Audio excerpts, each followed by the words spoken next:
365 대화를 위한 성경 통독 시간입니다. 7월 14일 195일 차입니다. 오늘 읽으실 말씀은 잠언 7에서 9장이고 묵상하실 본문은 잠언 7장 1에서 5절입니다.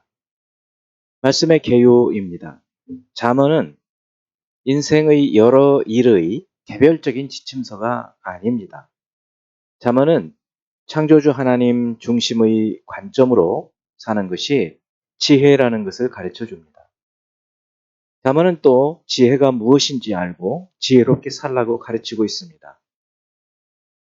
성경에 잠언이 있다는 사실에서 하나님은 그의 백성들이 지혜롭게 살기 원하신다는 것을 알 수 있습니다.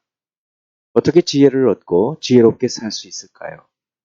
여호와 하나님의 말씀과 부모의 훈계에 순종하여 살 때 가능합니다. 그 속에서 지혜를 얻고 지혜롭게 살 수 있기 때문이지요. 지혜는 복잡한 현실 속에서 하나님을 의지함으로 살아갈 수 있게 하는 총체적인 힘입니다. 잠언은 처세를 잘하는 사람이 아니라 여호와를 경외함으로 구원에 이르는 지혜롭고 의롭고 슬기롭고 유능한 자로 이끄는 조력자입니다. 잠언은 여호와 하나님의 구원의 은혜가 삶의 현장에서 온전히 실현되도록 성도들을 준비시키고 또 인도합니다. 7장 전체는 솔로몬의 15 훈계 가운데 13번째 것으로 음행에 유혹되지 않도록 경고합니다. 8번째와 12번째 훈계에 이어서 이번에도 성적인 범죄에 대한 것으로 그만큼 성적 유혹이 많고 넘어지기 쉽고 그 결과가 참담하다는 것을 보여줍니다. 그 끝은 죽음입니다. 계명을 지키면 음행에 빠지지 않게 될 것을 말하고 실제 사례를 실감나게 말하면서 그 길의 끝이 무엇인지 제시해 줍니다. 8장은 14번째 훈계로 지혜가 무엇인지를 말하고 그의 가치를 선언하며 그의 선제성과 창조 시에 동참하여 기쁨을 누렸다는 것을 말하며 지혜의 초청을 받아들일 것을 촉구합니다. 지혜의 초청과 지혜의 진리의 말을 듣는 자가 얻을 유익을 말하고 지혜가 세상의 창조보다 앞서 있었고 하나님과 함께 창조자가 되었음과 지혜를 얻어 생명을 얻으라는 촉구로 마칩니다.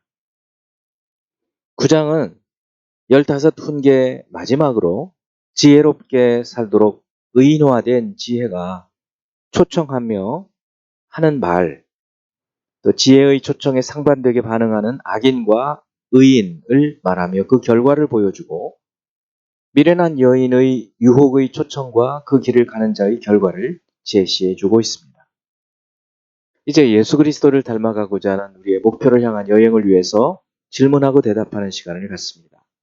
첫째, 잠언 7장 14절.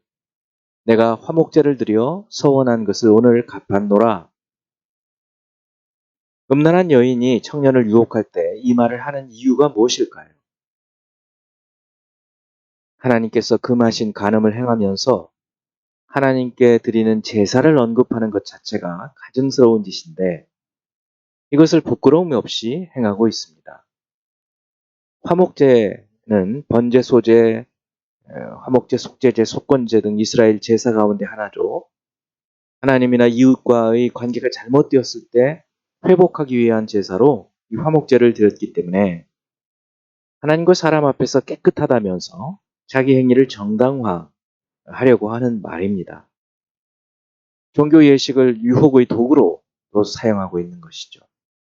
화목제를 드렸기 때문에 자신은 하나님과 사람들과의 관계가 다 정리되어서 새로운 관계를 맺는 일에 문제가 없다고 이 합리화함으로 유혹하는 것이죠. 두 번째, 7장 25, 26절. 네 마음이 음료의 길로 치우치지 말지어라. 그 길에 미혹되지 말지어라. 대저 그가 많은 사람을 상하게 하여 엎드러지게 하였나니 그에게 죽은 자가 허다하니라. 성적 유혹에 빠지는 것은 무엇에서 시작되고 그 결과는 무엇일까요?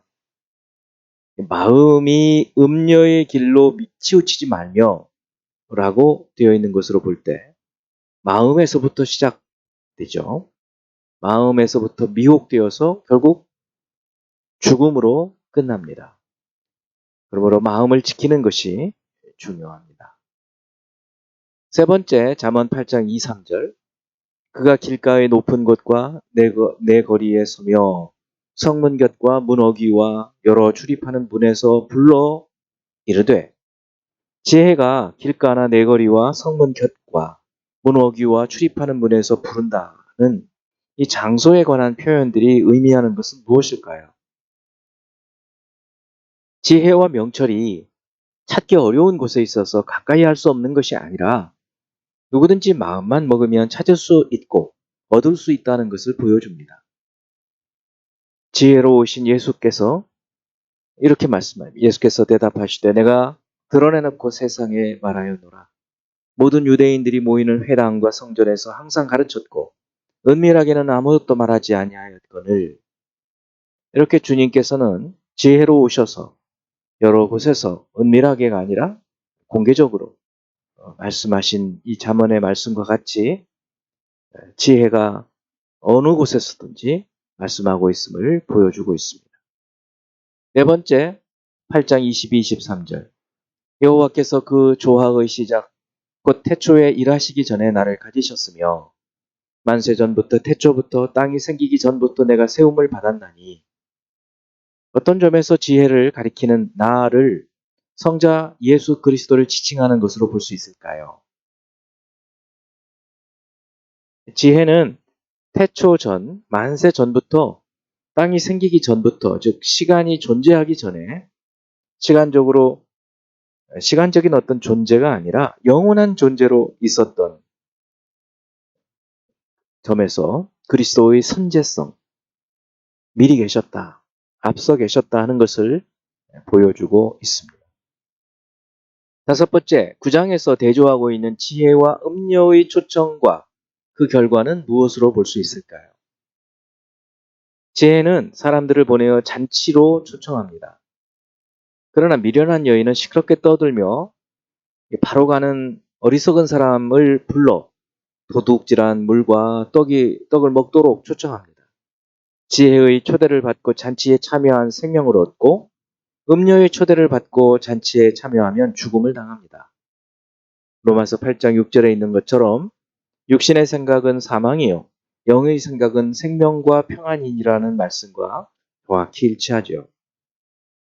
이제 한 구절의 말씀을 묵상하여 교훈으로 삼고 기도하는 시간을 갖습니다. 잠언 9장 10절. 여호와를 경외하는 것이 지혜의 근본이요 거룩하신 자를 아는 것이 명철이니라.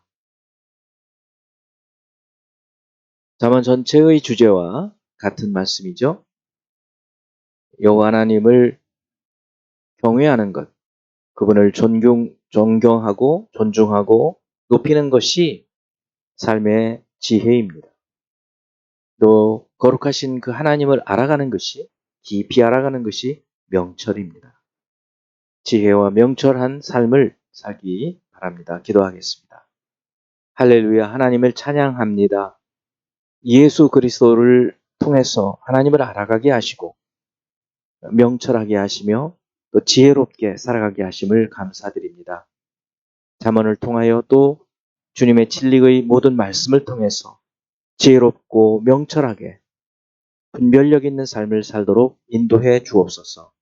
예수 그리스도 이름으로 기도합니다. 아멘.